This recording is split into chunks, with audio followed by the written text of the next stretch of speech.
Welcome back to 843 TV from City Hall in Beaufort. Always an honor to be with Mayor Billy and talk about all the exciting things happening. Mayor, it's good to see you. Good to be here. You're looking well as usual, and lots happening here we're going to talk about today. The word vitality comes to mind when you come to Beaufort. Right. At least when you come down Boundary Street, see the new park. That's an exciting word. Reflect on that word for us. Well, you know, there are two parts to city government. There's the hardware, there's the software. Okay. The city manager and his able staff really take care of the hardware, while council sets policy. But council all has the role of being the ambassadors. And what makes a small city, we're only 13,500 people, but what gives us a reputation is the vitality of people who go to work every day, the children in our schools, with their teachers, our retirees, and of course our visitors.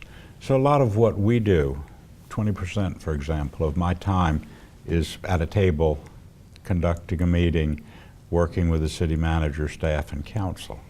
80% of my time is spent being a cheerleader for Beaufort. Sure. And so I'm always out on the street. And vitality, you know, we've set, at least in the last 10 years, my mantra.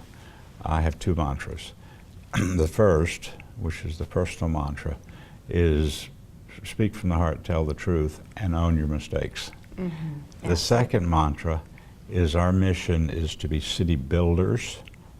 That's not necessarily building, that's community.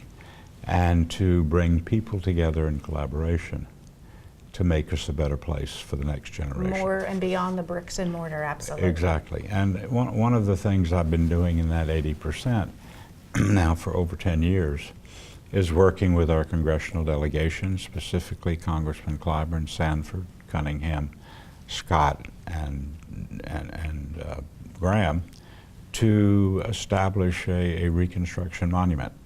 You know, Beaufort has the longest history, the most surviving buildings. It's a little bit of a pretty story compared to other parts of Reconstruction that were not so pretty.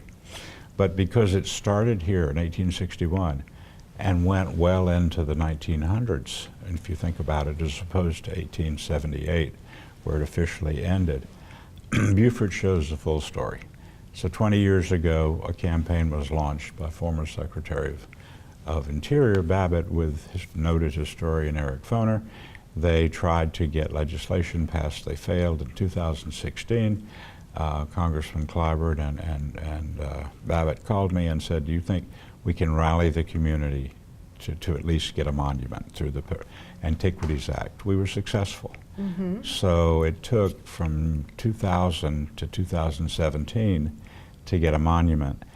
We then went to work at saying a monument doesn't really represent what we have.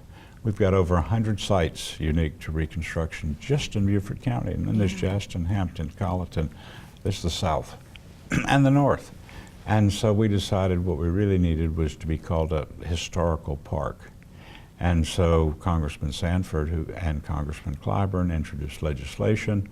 The session ended before it was completed, so Congressman Cunningham moved in, and last week the Congress passed an omnibus bill in which was included the establishment of the Reconstruction era National Historical Park in Beaufort County, Congratulations, I guess, right? And secondly, it stated Beaufort will be the launch pad and the management site for the development of sites that are similar and related all over the country. So we've really, took a long time, but if you look at 17 years and then you look at only 2 to go to the next step, the community's ready. We have lots of independent activities going on, different groups. I formed an umbrella group to try to support everybody.